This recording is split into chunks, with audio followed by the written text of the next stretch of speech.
Ranking member.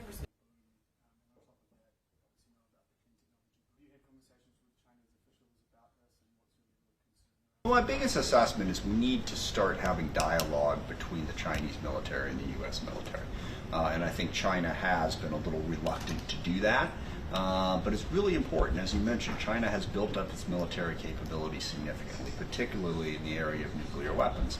And two of the largest nuclear powers in the world need to be talking to each other, particularly considering the fact that we do have some disagreements. That their intentions are not what people may think they are, that they're not a threat.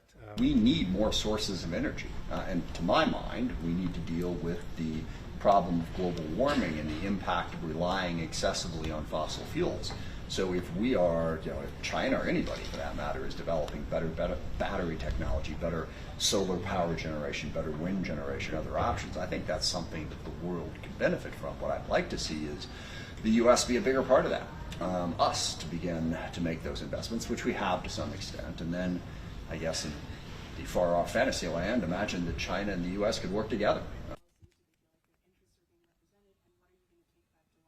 My biggest takeaway is, despite all of that, there's a lot of business going on between China and the U.S. There's a lot of startups happening, a lot of innovation happening, a lot of businesses growing.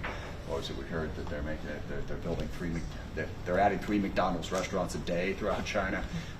So I guess my thing, which was, there's still a lot of business going on despite all of that, but it makes it all the more important that we can resolve some of those differences. So I think both of our countries could benefit from a better trading relationship.